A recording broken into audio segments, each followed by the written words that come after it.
Good morning to my YouTube family. Today I figured that we should spend some time talking about imposter syndrome. I have been wanting to make a video about this for quite some time because I know that for my fellow quad BPDers, you probably struggle with this as well because we see this subtype as high functioning. Often people don't really know. We have this low self-esteem, anxiety, which is all the perfect magic recipe for having imposter syndrome. I have struggled with this for as long as I can remember. Even with this YouTube, I thought before launching it, well, I don't know enough on BPD. I don't know enough on different mental disorders, or I don't really know if I can help people. And throughout the year, this has definitely gone better as I've received awesome and wonderful support and feedback from all of you. So thank you for that. But this extends to my life in general. So whether that's in school, my master's program, I felt that way. I am thinking of applying for my PhD, and I'm definitely feeling some imposter syndrome, thinking that, oh, I'm not intelligent enough to do my PhD, and I'm not going to be as well-rounded as the other candidates, so why should I even apply? But enough about me. What is imposter syndrome and what do we do about it? This is what we're going to be talking today. So if that sounds interesting, stick around.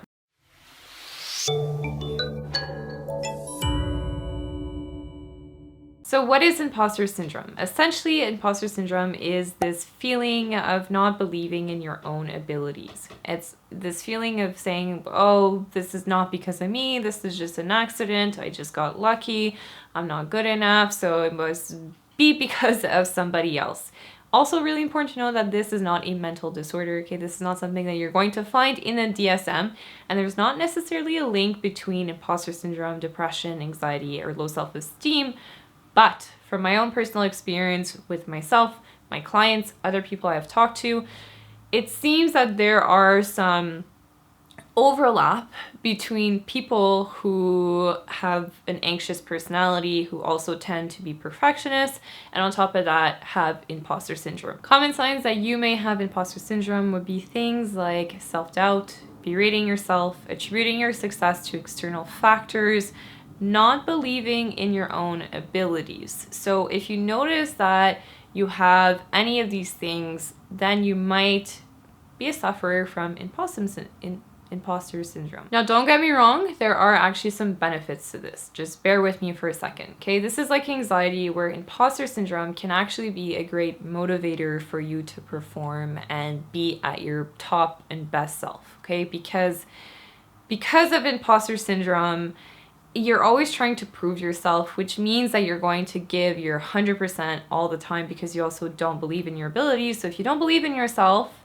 you're going to go all in. However, this can also have the opposite effect, where if you don't believe in yourself, you don't engage in activities, you limit yourself, right? So we have the two ends of the spectrum, and honestly, even the pros, like when we're really challenging ourselves and giving it our all because we don't think that we're good enough, this comes from a bad place. And so even when we achieve the thing, we don't feel satisfied because we're doing it to prove something to ourselves. And once we proved it, well, then there's going to be something else to prove. And the problem with this is that no matter how much you accomplish, this doesn't get rid of the feeling. You might have killed a meeting at work and gave an awesome presentation at school, or you finally got accepted into your master's program. And then afterwards, you're sitting there thinking to yourself, well, I didn't really deserve that, or it wasn't really that good. And then you start worrying about the next thing that you're going to need to do. So it's this perpetual cycle of pushing the boulder up the hill, having it roll down, and having to restart over and over and over again. Okay, so how do we stop this? How do we fight imposter syndrome? The first thing I will recommend is to focus on the facts, okay? Although we cannot stop our mind from creating stories, we can anchor and center ourselves on the facts. So what's really important here is that imposter syndrome is really fueled and driven by feelings, and we want to separate our feelings from the facts. Awesome skill for this, DBT, check the facts. Checking the facts can help us see things more objectively, more neutrally. So for example, if you give a presentation at school and you get a really good grade, you get a lot of positive feedback immediately after from people in your class, from your professor, well, those are facts. People said those things to you. It doesn't matter. Well, not that it doesn't matter, but the feelings that you're having are internal. They don't necessarily represent the external reality of the circumstances. And so anchoring yourselves on those factual evidences and claims can help to lower levels of anxiety and help with this feeling of being an imposter. The second thing to do would be to acknowledge, validate, and let go. Even though your stories about imposter syndrome are fueled by feelings and not facts, it doesn't mean that we should just ignore and invalidate the stories and the feelings. So what you can do is acknowledge, my mind is thinking this, I'm feeling this way about this, I'm having anxiety about, etc. And so even separating the language, so not saying I'm anxious, but my mind is thinking this, or I'm feeling this, separates you from the feelings, from the thoughts. And we want to acknowledge, we want to validate. So maybe you tell yourself after you acknowledge something like this. My mind is thinking that I didn't do a good job. You can say, thanks, mind. You could say, I'm here for you. I support you. And it makes sense that maybe you're having anxiety because in the past you've had really critical people in your life criticize you about not being good enough. Offer yourself self-compassion, offer yourself warmth, and then let it go. The next thing would be to share your feelings. Did you know that nearly 2/3 of knowledge workers around the world, so 62% people, have experienced imposter syndrome at some point of their life? And so this is a very common experience. You probably think that you're alone and this is just impacting you. The fact is that it's not. And that oftentimes if you're feeling like you don't belong, you're really anxious about something, a performance, just sharing those feelings with colleagues can open the door to discussion, and you'd be surprised the amount of people that will respond back to you in a similar way.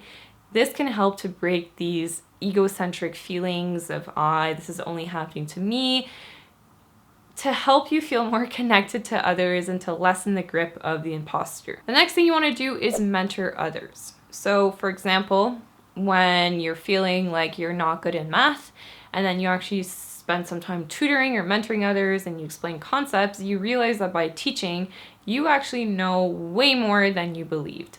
So for this YouTube, for example, I definitely still feel this way today about certain topics, but then when I have conversations with my clients for my therapy work and I'm explaining new things to them, well, it just really highlights the fact that, okay, maybe I'm more of an expert than I thought, and maybe I have more expertise in certain areas, and I'm not this huge imposter. And so the last thing relating to this is to celebrate your successes.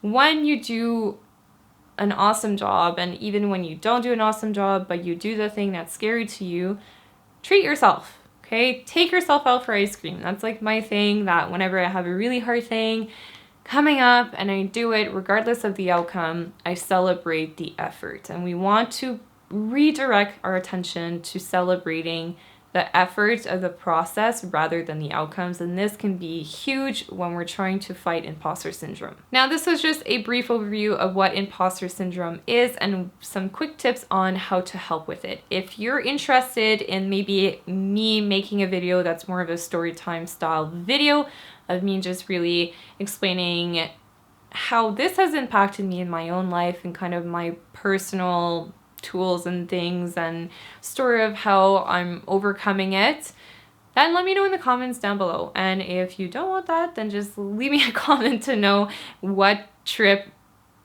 what tips and tricks have worked for you.